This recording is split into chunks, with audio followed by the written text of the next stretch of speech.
नमस्कार, जय हिंद, जय भारत। भारतीय अवाम ताकत दल अपने भारतीय भाई बहनों अर्थात अपने देश भारत की जनता अर्थात अपनी भारतीय अवाम से भारतीयता आधारित आपसी श्रद्धा, भारतीयता आधारित आपसी स्नेह, भारतीयता आधारित आपसी प्रेम, भारतीयता आधारित आपसी अखलाक मोहब्बत, भारतीयता आधारित आपसी सहयोग, भारतीयता आधारित आपसी सम्मान, भारतीयता आधारित आपसी एकता, भारतीयता आधारित आपसी भाईचारा तथा भारतीयता आधारित आपसी सद्भाव को समझने व उसे आत्मसात करके वैसा ही और उसी अनुसार आचरण एवं व्यवहार करने हेतु और इसके समस्त भारत में प्रचार प्रसार करने हेतु और इसकी अहमियत और महत्व को प्रत्येक देशवासी को समझाकर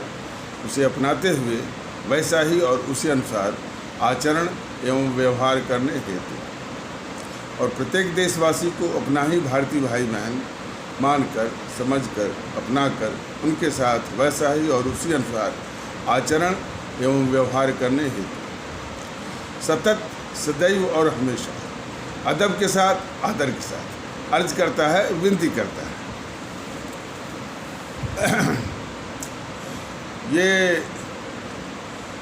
जो कल के एपिसोड में बताया गया था कि माननीय दिल्ली उच्च न्यायालय ने एक केस में, हालांकि वो केस न तो केंद्र सरकार से या किसी सरकार से संबंधित नहीं था, कोई और केस था, तो उसमें यानी समान आचार संहिता यानी यूनिफॉर्म सिविल कोड की बात उसमें डाल करके फिर उसकी प्रति जो है केंद्र सरकार को भी दे दिया। बस इतनी सी बात है। अब इस केंद्र सरकार को, मोदी सरकार को कानून बनाना है, नहीं बनाना है, क्या बनाना है, ये सब कुछ जो है उनके हाथ में है।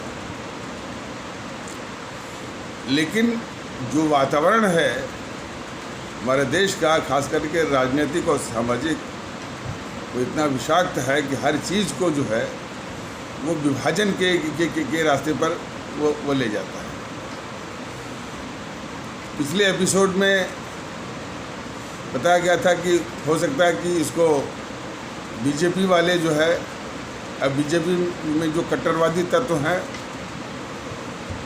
इसको ड्रम अप करें, वेप अप करें और फैन करें, माने इसको और हवा दें और ऐसा लगा कि हमारे वो इस्लाम आस्था वाले भारतीय भाई बहनों के खिलाफ हो और फिर उसी का आधार बना करके और भी ये भारत विरोधी शक्तियां हैं, जैसे जीएनपीसी है, सपाई है, बसपाई है, वाम दल है, टीएमसी है, आरजेडी है, इत्यादि है, उसको लेकर के हमारे इस्लाम आस्था वाले भारतीय भाई बहन और हमारे पिछड़े भारतीय भाई बहन को झूठ और अफवाह का शिकार बना करके उनको दहशत में, वहाँ पर दहशत फैला है। और ये बात सुनने को आ रही है, ये बात सच है।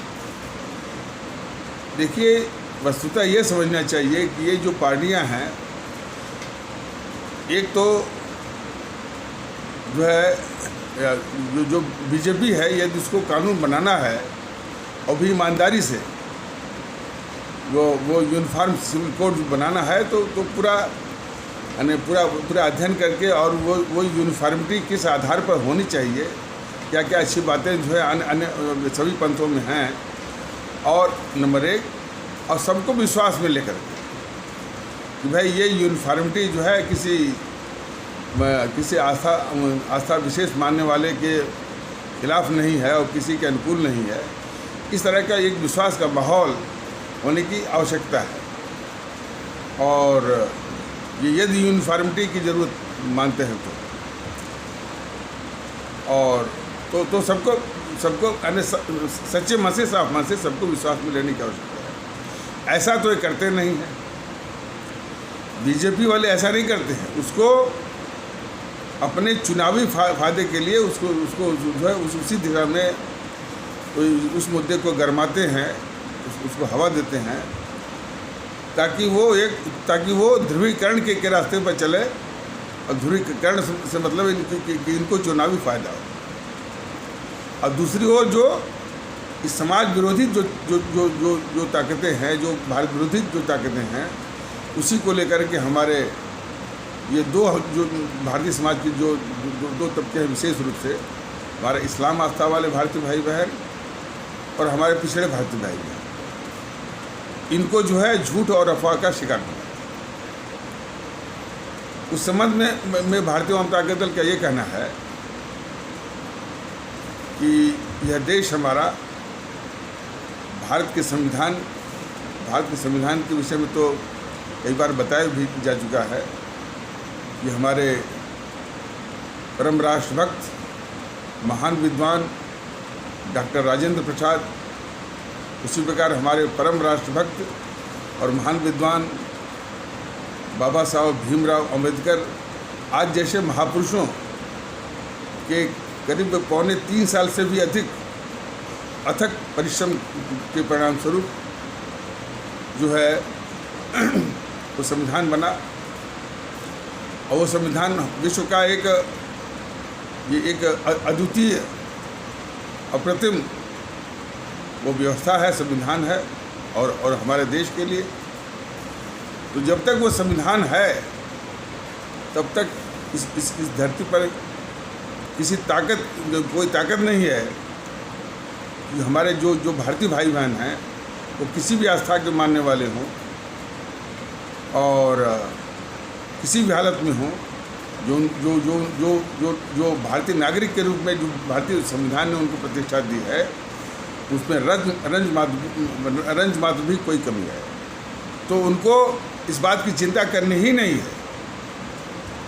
भारत के संविधान ने जो उनको इज्जत बख्शी है, जो मान सम्मान दिया है, जो फंडामेंटल राइट के जरिए जो समान अधिकार दिए हैं और जो उनको समान इज्जत दिया है भारतीय संविधान ने, उसमें ज़रा भी रंज मात्र भी कोई जो है उसमें फ़र्क नहीं पड़ने वाला है। हाँ, जरूर कुछ हमारे इसी समाज में कुछ कट्टरवादी तत्व हैं, कट्टरवादी सामंतशाही सोच के लोग हैं, साम्राज्यवादी सोच के हैं, जो हमारे इन्हीं जो है भारतीय समाज के तबकों के साथ सम्मान के साथ पेश नहीं आते हैं, सम्मानजनक शब्दों का प्रयोग नहीं करते हैं, बल्कि वही जो है वो जो माने अपमानजनक शब्दों के साथ या तो कभी कभी सामने से या तो कभी कभी माने पीछे से वो संबोधित करते हैं। और कभी कभी तो ये असामाजिक तत्व जो है उनकी बस्तियों में भी जाकर के वो अनाप शनाप बकते हैं। ये समस्या तो है, मानता हूँ, लेकिन हम अपने सभी आदरणीय भारतीय भाई बहनों से हम कहना चाहते हैं कि ये समस्या तब जाएगी जबकि ये जो ताकतें हैं, आपका GNPC है, वाम दल हैं, सपा है, बसपा है, RJD है, JDU है, TMC है, शिवसेना है, TDP है, DMK है और BJP इस राजनीतिक माहौल से इसे बिल्कुल बाहर हो जाए, एक स्वच्छ वातावरण, भारतीयता का वातावरण है, तब सबको वो समान रूप से इज्जत, समान रूप से व्यवहार, एकता, भाईचारा और बराबरी का भाईचारा वो आरंभ हो जाएगा। कि जब तक ये राजनीतिक दल इस राजनीतिक क्षेत्र में रहेंगे, तब तक इस तरह की गंदगी, इस तरह के हथकंडे जो है वो अपनाते रहेंगे। इतना आप जान लीजिए। और जहाँ तक कि आप लोगों के अधिकार का सवाल है, आप लोगों के हैसियत का सवाल है, आपको मान प्रतिष्ठा का सवाल है, वो भारतीय संविधान ने दे रखा है, उसमें रंज मात्र भी कोई फर्क नहीं पड़ने वाला है। इसलिए किसी के झूठ बोलने से, किसी के अफवाह फैलाने से, किसी के बरगलाने से जो है बिल्कुल उसके झांसे में नहीं आना है। अब रही बात कि किस प्रकार हमारी उसी इमाम को खिदमत देना है, उसको वो प्रतिष्ठा बख्शनी है, वो तो तभी संभव होगा कि जब ये नस्म नाबूद होंगे, जो कि आपको करना है मन में ठान करके उसी ईवीएम मशीन पर, बैलेट बॉक्स पर, मतपेटी पर, बूथ पर। और ये वो यूनिफॉर्म सिविल कोड से ज़्यादा ज़रूरी है कि ये जो संविधान की धारा 25 से लेकर 30 तक जो है अलग अलग आस्था के प्रचार प्रसार और इत्यादि के लिए वो जीएनपीसी के दबाव में ये सब डाली गई हैं। यदि उसको निकाल दिया जाए, संविधान की धारा 25 से 30 निकाल करके ये बता दिया जाए कि भाई यह आस्था आपका निजी प्रश्न है और आप कोई भी आस्था हमारे भारतीय भाई बहन अपनाने के अनुसरण करने के लिए वो जो है स्वतंत्र हैं, लेकिन वो आस्था का निर्वहन जाति तौर पर, व्यक्तिगत तौर पर घर के अंदर आप उसका निर्वाह करें, लेकिन घर के बाहर आने के बाद सामूहिक जीवन शुद्धता वो राष्ट्रीय किस्म का होगा, भारतीय किस्म का होगा। इसमें जो है वो किसी पंथ की किसी पंथ की न तो कोई जो है वो दखलंदाजी होगी और न कोई भूमिका होगी। इतनी छोटी सी बात, इतनी मोटी सी बात हर एक जो है हमारे आदरणीय भारतीय नागरिक, हमारे आदरणीय भारतीय भाई बहन को समझनी पड़ेगी और उसके अनुसार आचरण एवं व्यवहार करना पड़ेगा। और तो किसी भी जो है वो यूनिफॉर्म सिविल कोड की आवश्यकता नहीं है। अब रही कि यदि कुछ पंथों में चल रही जो है वो कुरीतियों का सवाल है। अच्छा, इसके साथ और एक और चीज़ है कि जो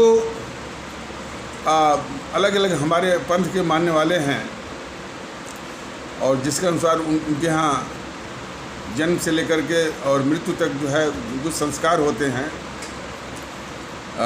जन्म के समय भी और भी संस्कार है और शादी ब्याह का भी संस्कार है, मृत्यु के आधार पर जो संस्कार है वो अपने पंथ के अनुसार या जो उनके पर्सनल लॉ के अनुसार वो कर सकते हैं।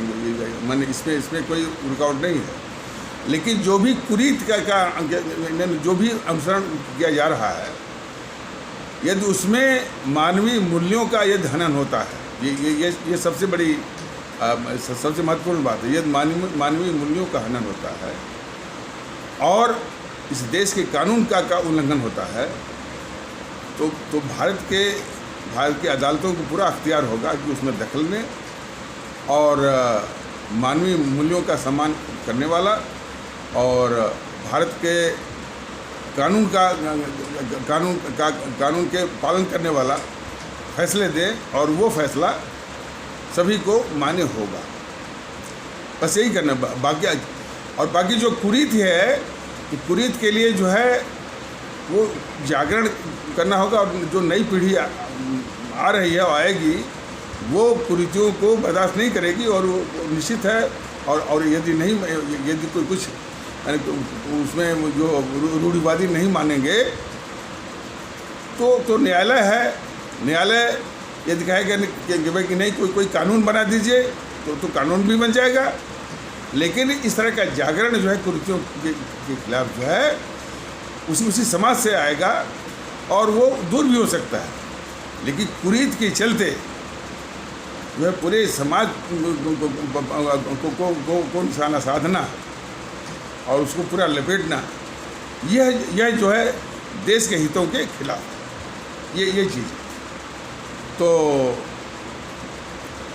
ये रहा। और तो मैं समझता हूँ कि यदि धारा 25 से लेकर 30 तक निकाल दिया जाए, भारतीयता का माहौल ला दिया जाए और फिर आरक्षण को समाप्त कर दिया जाए। आरक्षण को समाप्त करके जो कोई भी मजलूम है, गरीब है, जिसको आर्थिक मदद की ज़रूरत है, उसको सरकार पूरी आर्थिक मदद दे करके एक मनोवैज्ञानिक भी एक प्रेरणा दे कि भाई ये जो संसाधन है देश का, इस समाज का, वो बहुत बेशकीमती संसाधन है। इसका सदुपयोग करिए। सदुपयोग कैसे होगा कि आप परिश्रम करिए, मेहनत करिए और काबिल बनिए, और फिर काबिलियत के आधार पर आप नौकरी में और नौकरी में जो है वो पद पाइए, हैसियत पाइए, और उस पोजीशन को हैसियत के आधार पर, काबिलियत के आधार पर भारतीय समाज में प्रतिष्ठा अर्जित करिए। इस संबंध में एक और बात बताना जरूरी है कि एक जो कभी कभी कोई अवधारणा की बात करते हैं कि भाई हमारे जो पिछड़े भारतीय भाई बहन हैं, और भारतीय जनता दल कहता है कि यदि पिछड़े भारतीय भाई बहनों में जो गरीब हैं, जो साधन विहीन, जो आर्थिक साधन विहीन हैं, और पिछड़े भारतीय भाई बहन नहीं बल्कि और भी जो तबकों में साधन विहीन भाई बहन हैं, ये कभी नहीं मानना चाहिए कि उनमें प्रतिभा की कमी है, और वो भी नहीं माने कि प्रतिभा की कमी है। बस साधन और माहौल, वातावरण, साधन और माहौल सीखने का, अच्छी ट्रेनिंग का, प्रूनिंग का, ग्रूमिंग का, तो तो हमारा ये भारतीय समाज, हमारा देश कई हीरे जो है पैदा कर सकता है। और ये देश को नहीं भूलना चाहिए कि हमारे बाबा साहब भीमराव अम्बेडकर आरक्षण के माध्यम से इतना बड़ा देश का हीरा नहीं बन पाए थे। वो भी परिश्रम किए थे, मेहनत किए थे, अध्ययन किए थे, और जहाँ भी अध्ययन हो सकता है हर जगह अध्ययन किए थे। और उनको किसी ने क्या, मतलब वो राजा गायकवाड़ बड़ौदा के, उन्होंने पूरी मदद की थी। जिसके यहाँ पहले वो नौकरी करते थे, तो उनकी प्रतिभा को देख करके राजा गायकवाड़ ने कहा कि आपको नौकरी करने की जरूरत नहीं है, आप पहले जो आपके अंदर असली जो भीमराव अम्बेडकर हैं, मतलब जो प्रतिभा है, उसको निखारिए। तो उसी प्रकार हमारे जो गरीब भारतीय भाई बहन हैं, वो यदि उनको माने ये संसाधन मिले और वो परिश्रम करें और सीखने का, ट्रेनिंग का, प्रूनिंग का, ग्रूमिंग का बिल्कुल पर्याप्त उचित माहौल मिले, तो हमारा देश वो हजारों बाबा साहब, हजारों APJ अब्दुल कलाम, हजारों जो है वो होमी जहांगीर भाभा, और हजारों जो है वो स्वामी विवेकानंद टाइप के बुद्धिमान कई मैंने जो है वो पैदा कर सकता है। ये क्षमता हमारे देश और देश के वासियों में है, लेकिन वैसा साधन और माहौल उपलब्ध। लेकिन ये चीज़ें तभी मुमकिन होगी कि ये जो ताकतें हैं वो राजनीतिक क्षेत्र से और शासन के क्षेत्र से हट जाए। सुना है कि ये जनसंख्या नियंत्रण को लेकर के सपा बसपा वाले हमारे पिछड़े भारतीय भाई बहनों को बरगला रहे हैं, उनको उकसा रहे हैं, उनको भड़का रहे हैं, झूठ और अफवाह का शिकार बना रहे हैं। इस संबंध में पहले यही बताया गया कि जनसंख्या नियंत्रण क्या मतलब, इस जनसंख्या विस्फोट को रोकना। भारतीय जनता दल कहता है कि इस जनसंख्या विस्फोट को रोकना एक राष्ट्रीय कर्तव्य है, हर एक का, सरकार का भी और हमारे सभी भारतीय भाई बहनों का। तो इसके विषय में भारतीय जनता दल ने पहले ही कहा कि भाई पहले एक स्वस्थ मशविरा और सबसे राय बात और सबको सहमत करना, सबको समझाना, एक दौर वो चलाना। ये जरूर है कि चूँकि जिस तरह का ये सब माहौल बनाए रहते हैं कि हर अच्छी चीज़ का विरोध करने का एक जो है वो एक मजमा जो है वो खड़ा कर देते हैं, उसकी परवाह नहीं करनी है। जरूरत इस बात की साफ मन से पहले नियत साफ हो, साफ मन से इस समस्या का जो है वो इस समस्या के विषय में सबको जागरूक करना और सहमत करना और समाधान के लिए जो कानून आएगा उसमें व्यवस्थाएं क्या रहेंगी, उसमें कैसे इनको सहयोग करना पड़ेगा। और यदि सख्ती आती भी है तो चूँकि कानून चूँकि ये देश के हित में बहुत ज़रूरी है, जनसंख्या विस्फोट को रोकना बहुत ज़रूरी है, तो उसमें सख्ती भी आती है। तो उस सख्ती में भी किस तरह से ये सहयोग करेंगे और कम से कम जो तकलीफ़ें होंगी। और एक बात जान लीजिए, मैंने पहले भी कहा था और ये बहुत बात पते की है कि जब भी सख्ती होती है तो हमारे आम और गरीब भारतीय भाई बहनों को कोई तकलीफ नहीं है। जान लीजिए, सख्ती और अनुशासन जब भी लागू किया जाता है या किया जाएगा तो हमारे गरीब, आम और ये मजलूम भारतीय भाई बहनों को कोई तकलीफ़ नहीं होने वाली है। तकलीफ़ होती है दादाओं को, तकलीफ़ होती है माफिया लोगों को, तो तकलीफ़ होती है इन गुंडों को जो कि अपने को सबसे अलग, सबसे ऊपर और सामंतशाही सोच के है। तो अनुशासन और शक्ति का माने जो है जो तकलीफ़ होती है जो इन्हीं तबकों को, गुंडों को, माफियाओं को, सामंतशाहों को और साम्राज्यवादियों को। हमारे जो गरीब भारतीय भाई बहन हैं, हमारे आम भारतीय भाई बहन हैं, उनको तो हमेशा आराम ही रहता है। और तभी तो उनका किसी भी स्कीम या योजना का फ़ायदा उनको मिल पाता है। तो सख्ती से कभी घबराइए नहीं। हाँ, लेकिन सख्ती लागू करने वाला वो साफ नियत का हो, निष्पक्षता के साथ हो, ये जरूरी है।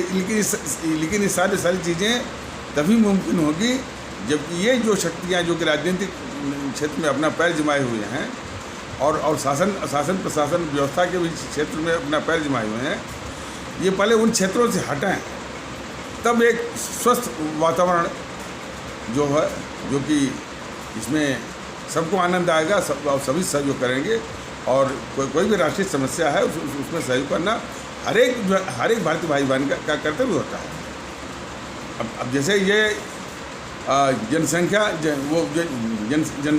नियंत्रण ले लीजिए, इसके विषय में भारतीय जनता दल की एक स्पष्ट नीति भी है, स्पष्ट कार्य योजना भी है, और उसको समझाएगा भी, और उसको वो ऋणात्मक वृद्धि दर में ले जाएगा, मैंने धनात्मक नहीं, और ऋणात्मक वृद्धि दर में ले जा करके कुछ वर्षों में 20 साल, 30 साल, 50 साल, 60 साल में फिर इस 135 करोड़ आबादी को लाएगा 30 करोड़ पर।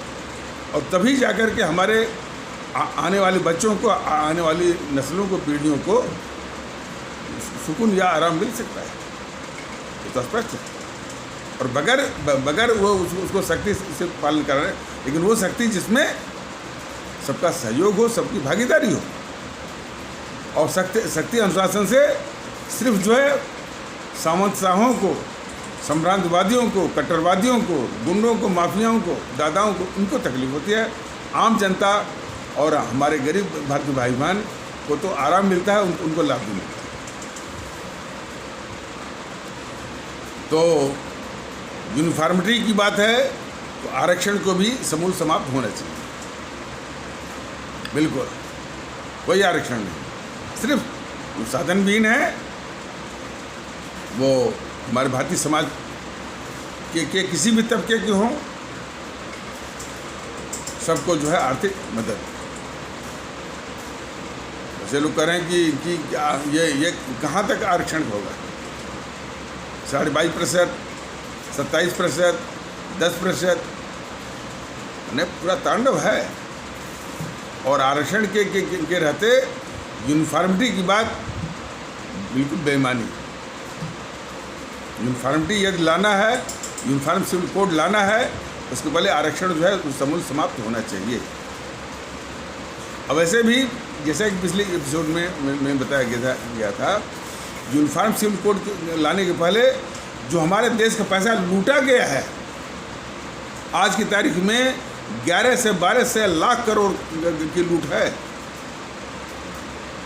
और वो लूट जो है काफ़ी उसमें अंश जो है जेएनपीसी के कार्यकाल में है। कुछ बीजेपी, एकाध बीजेपी के होंगे, कुछ व्यापारिक और जो है वो औद्योगिक घराने के भी होंगे, हम नहीं कहते हैं, कुछ पत्रकारों के भी होंगे, उनका नाम तो आया था। लेकिन ज़्यादा इसमें हिस्सा 90% से ऊपर जो है वो जेएनपीसी के लोग, जेएनपीसी की चमचे जो है, चमचे मुर्गे उन्हीं का है। और ख़ास करके जो इस आज के डेट में ये राहुल और सोनिया को मिला करके 1.5 से लाख करोड़, 150 लाख करोड़ के ऊपर का काला धन है। इस तरह की खबरें हैं। तो हमारे देश का पैसा जो लूट करके विदेशी बैंकों में अभी भी है, उसको लाना जो है यूनिफॉर्म सिविल कोड से ज़्यादा ज़रूरी है। अब देखिए ना, ये इस बात का रोना क्या बहुत दुख की बात है कि मोदी महोदय जो है वो, और ये चीज़ बार कही जाएगी, ये जब तक जो है जब तक इस समस्या का समाधान नहीं होगा, बार ये कहा जाएगा कि मोदी महोदय ने 2014 के चुनाव में ये बराबर कहा था कि इसी जेएनपीसी ने इस देश को उतना लूटा है कि भोपाल में यदि एक लिख करके ये उसमें बढ़ा जाए तो दिल्ली तक पहुंच जाएगा। बहुत लूटा है। और जिस एसआईटी का गठन हमारे माननीय सर्वोच्च न्यायालय ने कर दिया था काला धन लाने के लिए, जिसको ये सोनिया मनमोहन की यूपीए सरकार उसको लागू नहीं कर रही थी, उसको उसी दिन प्रधानमंत्री श्री मोदी जी ने, जिस दिन इन्होंने 2014 में प्रधानमंत्री का कार्यभार संभाला, उसी दिन इन्होंने उसको लागू करके तमगा लूट लिया। लेकिन फिर वो एसआईटी, स्पेशल इन्वेस्टिगेटिंग टीम ने काला धन के विषय में क्या किया, पूरा देश अभी अंधकार में। बिल्कुल उस पर गेंडुली मार करके मोदी जी और मोदी जी की सरकार, बीजेपी वाले बैठ गए। और ख़ास करके जो है ये मैंने राहुल और सोनिया के लूटे हुए काले धन पर आज वो बोलने तक को तैयार नहीं। ये देखिए इनकी गद्दारी, जो वादा किए थे 2014 में, आज उस पर बोलने तक को तैयार नहीं। और कोई पूछ भी लेता है तो वो जो सुब्रमण्यम स्वामी, अरे सुब्रमण्यम स्वामी कोई ओरिजिनल, अरे ये मौलिक रूप से वो भाजपा के नहीं है, वो तो आकर शामिल हुए हैं। तो उन्होंने जो केस किया हुआ है नेशनल हेराल्ड में 5,000 करोड़ के 5,000 करोड़ की हेराफेरी का, उसी को बोलते रहते हैं कि देखिए ये जमानत नहीं जमानत। लेकिन जो इन समूह ने लूटपाट की है और 150 लाख करोड़ पर इस पर ये बात करने को तैयार है। तो इतने बड़े ये गद्दार हैं बीजेपी वाले, और देश के साथ जो है झूठ बोलने वाले, और देश के साथ जो है विश्वासघात करने वाले, कि जो काला धन पर जो है वो बोलने को तैयार ही नहीं, झूठ बोलना हमेशा। और उस पर से मोदी जी का कहना कि सबका साथ सबका विश्वास, कैसे हो सकता है भाई? इस देश से जो पैसा लूटा गया उसका आपने वादा किया और आपने एसआईटी को लागू भी किया, लेकिन उस लूटे हुए काले धन पर लाना तो दूर की बात, आप जो है वो बोलने को तैयार नहीं है।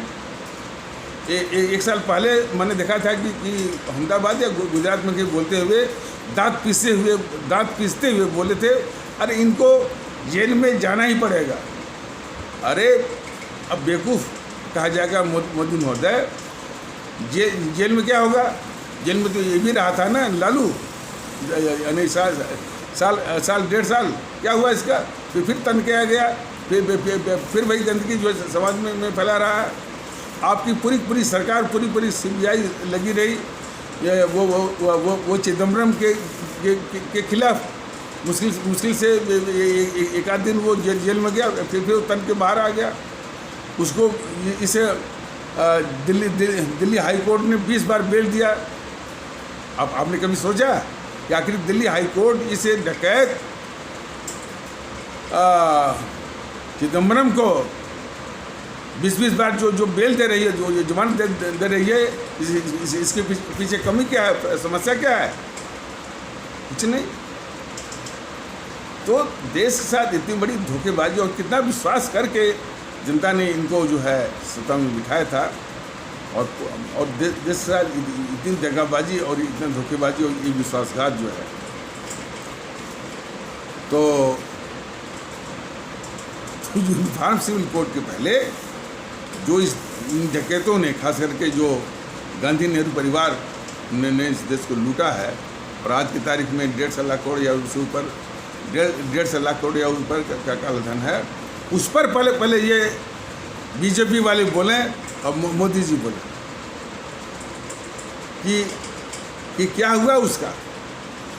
और जो ही वो नेशनल हेराल्ड का नाम ले तो तुरंत जो है इनका मुंह नोच लेना है कि आप झूठ बोलते हो। यह केस तो सुब्रमण्यम स्वामी, जो कि मौलिक रूप से वो भाजपा के है भी नहीं, वो भाजपा में शामिल हुए, और भाजपा में शामिल होने के पहले ही जो है ये उनका केस है, भाजपा का केस नहीं है। सरकार ने क्या किया, 1.5 लाख करोड़ के लिए, और जो पूरी लूट है वो 11 से या 12 लाख करोड़ के लिए क्या कर रही है। और ऊपर से जब 2016 के आखिर में जब ये वो मैंने नोटबंदी की घोषणा किए थे, बोले थे कि काला धन समाप्त हो जाएगा, और जितने भी आतंकवादी, जितने अलगाववादी अपने देश में हैं उनकी रीढ़ टूट जाएगी। क्या रीढ़ टूटी है भाई? और काला धन तो ये तो रिपोर्ट आ रही है, स्विस बैंक की ये रिपोर्ट आ रही है कि वहाँ पर काला धन 300% बढ़ गया, 3 गुना बढ़ गया। तो झूठ बोलने में, दगाबाजी करने में और देश के साथ धोखा करने में ये सब इतने आगे। तो जो देश का पैसा है जो लूटा गया है, उसके विषय में आप जबान खोलिए, बताइए देश को। और आप नहीं बताएंगे तो ये देश बिल्कुल मानेगा कि आप देश के साथ जो है वो छल कर रहे हैं, कपट कर रहे हैं और विश्वासघात कर रहे हैं।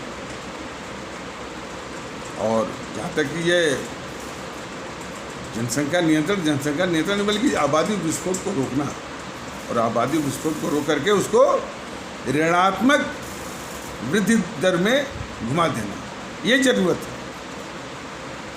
ये कुछ करेंगे नहीं। इसके पहले तो वो साक्षी महाराज को छोड़े थे, वो घूम करके ये बोलता था कि 10 बीवी और 40 बच्चे, इससे जो है वो आबादी का वो नियंत्रण होगा।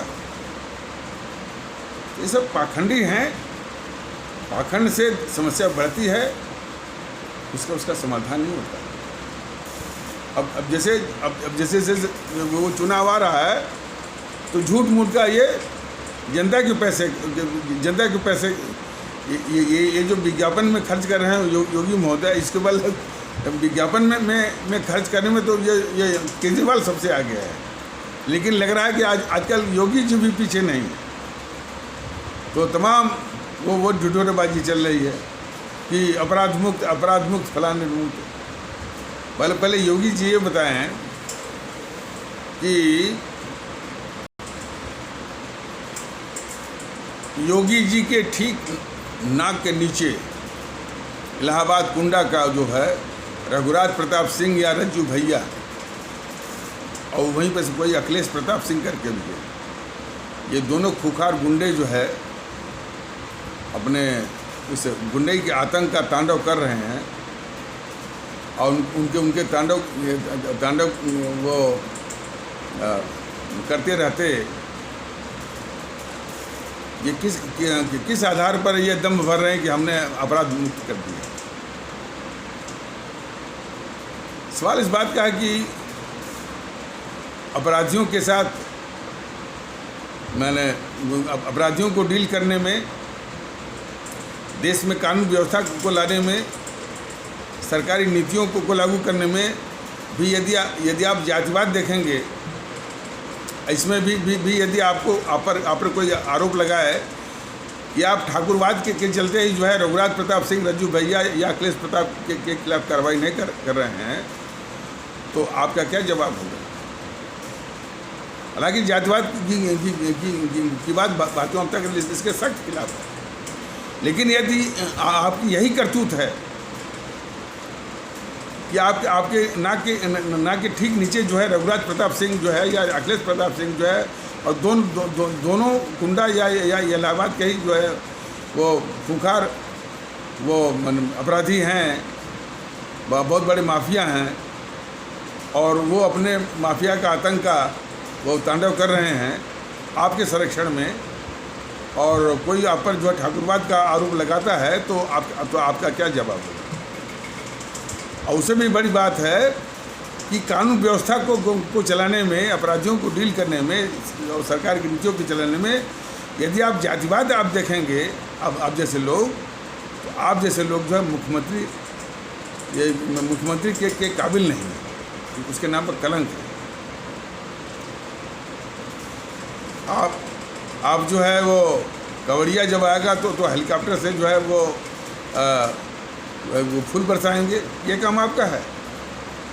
यानी पांथिक बातों में घुस जाना और जो है और ये दिखाना कि आप मुख्यमंत्री सिर्फ हिंदुओं के हैं, ये इस तरह के आप जो है, अरे भाई मुख्यमंत्री जो है वो सबका होता है, सभी आस्थाओं का होता है, और सबसे बढ़िया होता है कि वो इन आस्थाओं से दूर रहे, शासन प्रशासन देखे और जनता के जो जनता के हित में जो कल्याणकारी जो बातें हैं, योजनाएं हैं, उनको लागू करवाए। कांवड़िया पर फूल बरसाना और जो है वो 11,000 दीपक जलाना, यह हम मुख्यमंत्री का काम नहीं है, और इसे संविधान विरोधी भी है। और सबसे बड़ी बात, मुख्यमंत्री रहते हुए आप कहते हैं कि हम हिंदू हैं, तो ये तो कार मोदी बैठे नहीं तो कोई भी रहता है तो तुरंत आपको 1 मिनट में जो है वो बर्खास्त कर देता है। अब मुख्यमंत्री के समय में आपने शपथ ली है भारत के संविधान की, और जो भारत का संविधान कहता है कि भाई जितने भी लोग हैं वो भारत के लोग हैं, भारतीय हैं, और आप हिंदू बोलते हुए भी जो है वो मुख्यमंत्री के पद पर आसीन है। ये तो मोदी कार किस्म का ये प्रधानमंत्री है, तो आप भी इसी बती गंगा में हाथ धो लीजिए। वो बराबर जो संविधान का उल्लंघन करती है वो ममता बनर्जी, विजयन भी करता है, स्टालिन भी करता है, और भी बिल्कुल अराजक किस्म की पूरी अराजकता और अनुशासनहीनता फैली हुई है। तो उसी अराजकता और अनुशासनहीनता की गंगा में आप भी हाथ धो लीजिए आप। लेकिन आप मुख्यमंत्री के काबिल नहीं, आप उसी श्रेणी में हैं जिस श्रेणी में ये ममता बनर्जी जो है बराबर जो है संविधान विरोधी, भारत विरोधी, भारतीय समाज विरोधी गतिविधियों में वो लिप्त है, सक्रिय है।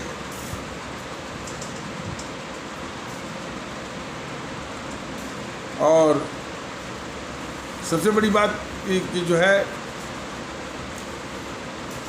इसी पंचायत के चुनाव में देख लीजिए, चाहे जिला पंचायत अध्यक्षों का चुनाव, चाहे ब्लॉक प्रमुखों के चुनाव, आपने वही हथकंडे अपनाए जो सपा बसपा अपनाती है, वही गुंडई और धन बल, बाहुबल और शासन प्रशासन का बल, इसी तीनों का प्रयोग करके सपा बसपा जो है वो जिला पंचायत के अध्यक्षों को और ब्लॉक प्रमुखों को वो चुनाती थी। आपने ठीक वही चीज़ जो है लागू करके आप जो है वो तमगा लूट रहे हैं कि भाजपा के समर्थन। तो आप में और सपा बसपा में फ़र्क क्या है? सपा बसपा भी गुंडों को पालती हैं सब, और आपकी भी पार्टी पालती है, तो कोई फ़र्क नहीं है। और ये हमारे आदरणीय भारतीय भाई बहन बहुत गौर से देखें, ये सब देश के अभिशाप हैं, कलंक, कोड है। लेकिन सिर्फ इतना मात्र कह देने से कुछ नहीं होगा। इस सारे कोड को, कलंक को मिटाने का जिम्मेदारी और उस उत्तरदायित्व का निर्वहन अब अपनी आदरणीय भारतीय भारतीय भाई बहनों को करना होगा। मतपेटी पर, ईवीएम मशीन पर, और वो निर्णायक भूमिका जो है वो निभानी पड़ेगी। और सबसे जरूरी बात कि आज देश को भारतीय एकता की सख्त आवश्यकता है, भारतीय माहौल की सख्त आवश्यकता है। हमारे भारतीय समाज के कुछ तबके हैं जो कि अलग थलग रखे गए हैं,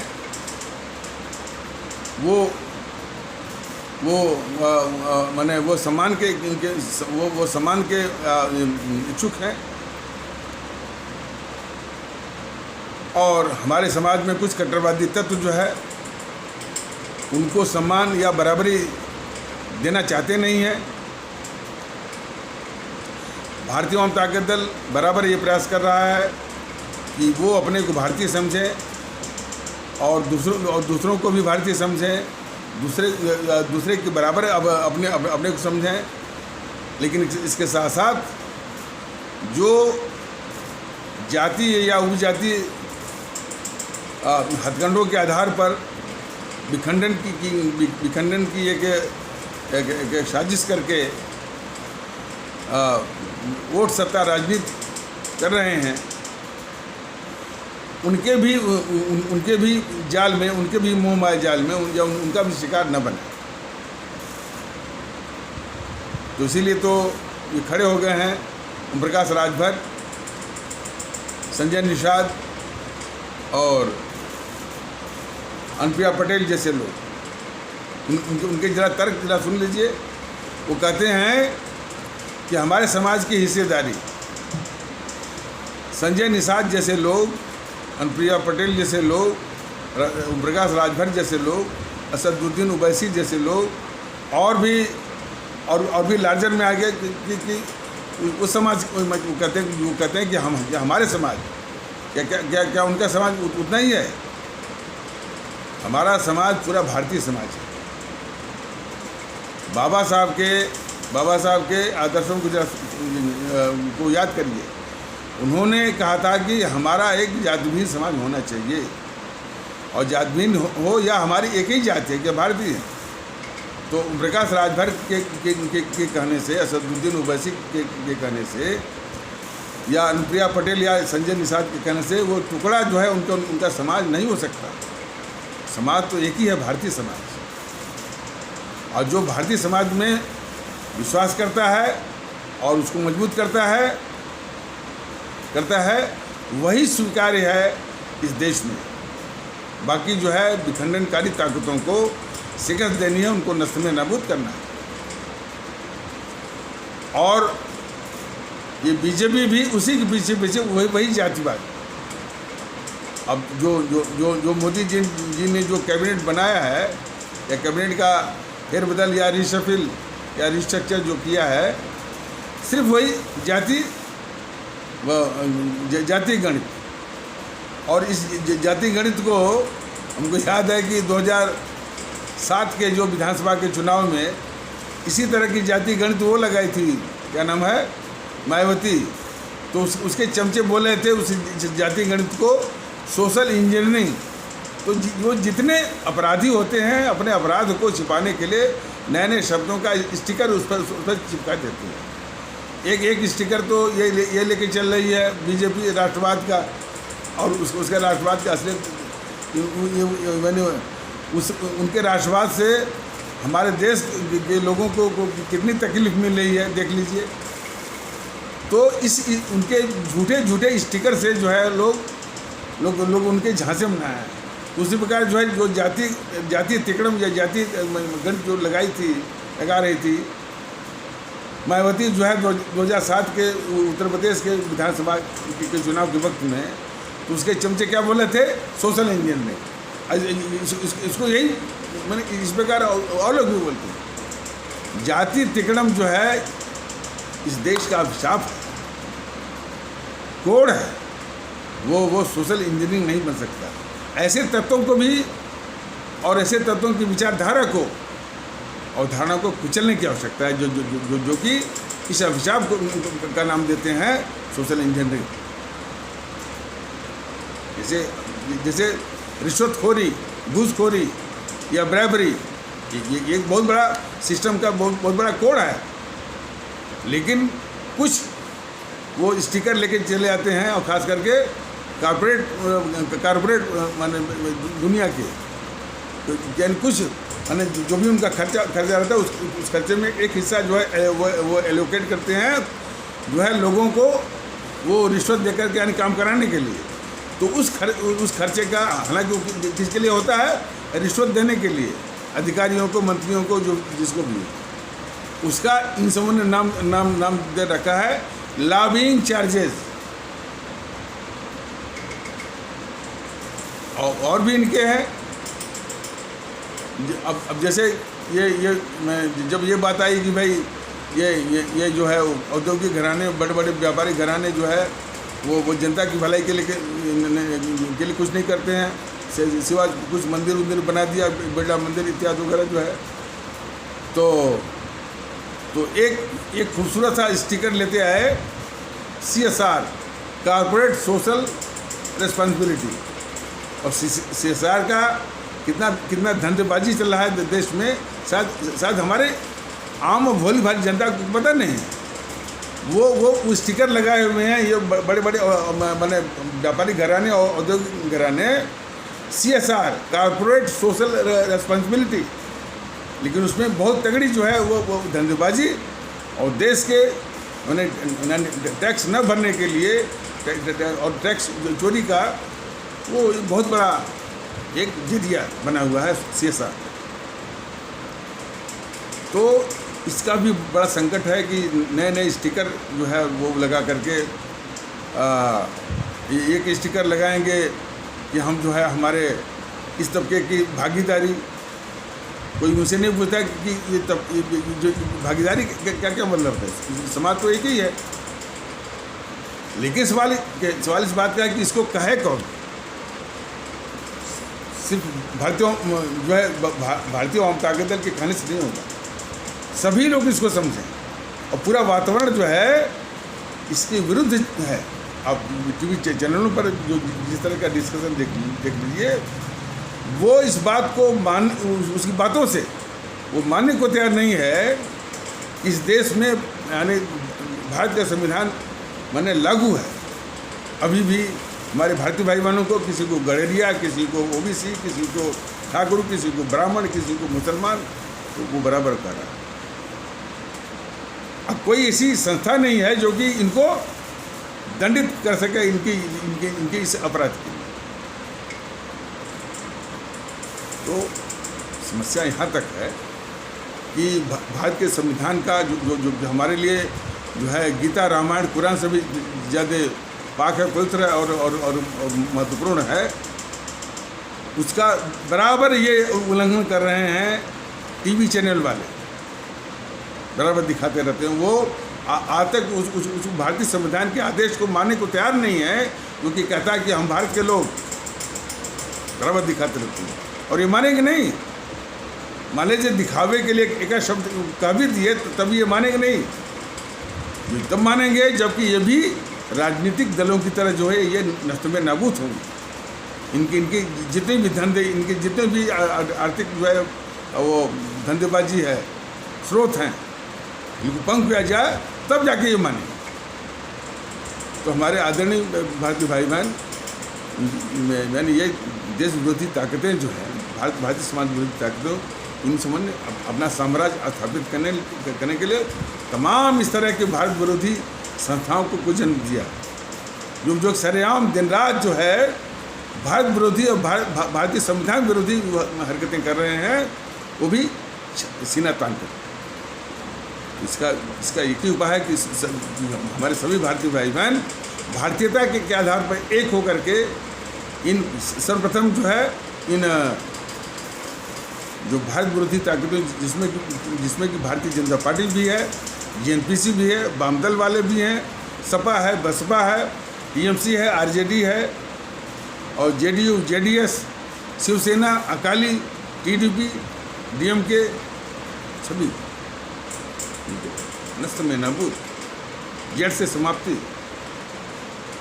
और जड़ से समाप्ति कैसे होती है? वो हमारे परम राष्ट्रभक्त, दूरदर्शी और बहुत बड़े दार्शनिक और महान कूटनीतिज्ञ हमारे चाणक्य जी ने उसको जिस तरह से उसके जड़ में मट्ठा डाल करके उसको जड़ से समाप्त किया था, वैसे ही उसी प्रतिबद्धता की, उसी कटिबद्धता की परम आवश्यकता है।